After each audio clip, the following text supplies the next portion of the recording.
Hello, I'm Sandra Viktorova. Thank you for joining us. $1 more an hour. That's the pay raise workers who receive minimum wage will get in just days, thanks to Florida voters. In 2020, a supermajority approved an amendment to Florida's Constitution to gradually raise the state's minimum wage over a 6-year period. Starting September 30th, non-tipped workers who earn the minimum wage of $13 an hour will get $14 an hour. Tipped employees go from $9.98 an hour to $10.98. In September of 2026, it will go up another dollar. For business owners like Shannon Berg, who co-owns Gymnastics World in Fort Myers, the financial burden of a forced pay raise is outweighed by having happy and loyal employees. Having 45 employees, even $1 per employee with their hours does add a chunk of change to our payroll. I think that the reason our customers do stay is because they see how much our employees really love working here. And the more you pay your employees, the longer they're going to stay and the harder they're going to work for you. And that's what it comes down to. We are joined now by attorney John Morgan, who spearheaded the push for the ballot initiative to raise the minimum wage. Thank you for joining us, Mr. Morgan. Happy to be here. So you face plenty of opposition from some business groups to get this amendment passed. Those groups said the increase would harm Florida's economy and Florida's companies, especially small businesses. What do you think has been the impact of raising minimum wage? Well, I think that rising tides raise all boats. And I think what has happened is business owners have had to compete with other business owners for labor, and that the rising wages have risen and made other wages rise. And guess what? We're in one of the strongest economies we've ever been in, and I did this years ago. And so for all those people who were like the little boy and little girl who cried wolf, the wolf never came. And it's still not enough.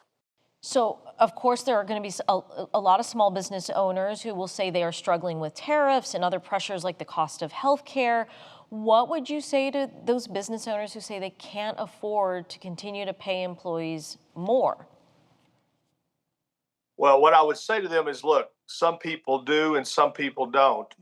This is the reason we have a capitalistic society is you got to compete. You got to do what you can do best. The same people who are complaining that they can't make it, that they can't do it, across the street, there's a great restaurant or a great store with people pouring out of the building.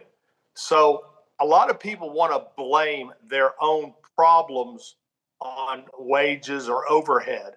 Really, the way to do it is look at yourself and say, why is my competitor doing so well and why am I doing so poorly, instead of saying, I'm going to treat my employees poorly. So the state's minimum wage is about double the federal minimum wage, which is $7.25 an hour. Why does it matter what the minimum wage is when so many companies are already paying their employees more than that?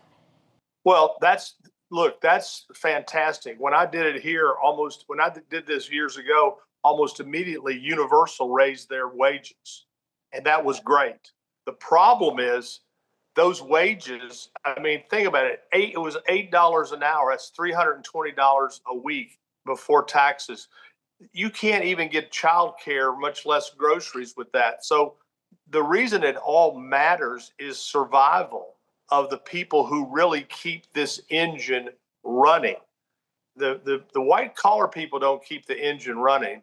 The service industry, the people with the lowest wages are the ones that keep our vegetables and crops on the table and all of the services that we take for granted, but we don't want to look at who's doing it. So it matters just for a lot of reasons, for human civility, if nothing else.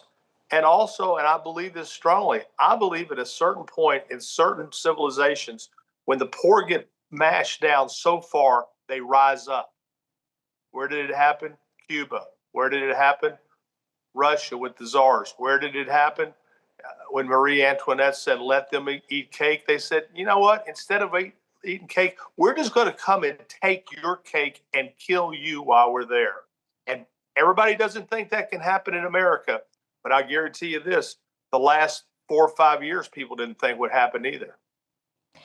Mr. Morgan, we all understand that in September of next year, the minimum wage will go up another $1 across the state. The amendment says future increases, if I'm not mistaken, would be adjusted for inflation starting in 2027. Explain that. What could we expect to see? Well, there's a cost of living component that goes with all governments. And so what we can expect to see is the legislature enact an enactment clause that would tie the minimum wage so it doesn't just stop when it stops, that it keeps moving, adjusted for the cost of living. What does the cost of living mean to ordinary people? It's inflation. Right now, coffee's up 20%, bacon's up 20%. That's inflation, and the COLA is meant to keep up with inflation to the best of our ability. Not fully, but somewhat. Attorney John Morgan, thank you so much for your time. Thank you. It's great being with you. Thanks for watching. We've got more great content for you, from news to the arts to the environment. So be sure to like and subscribe to WGCU's YouTube channel and follow us on our social media platforms for the stories that matter to you.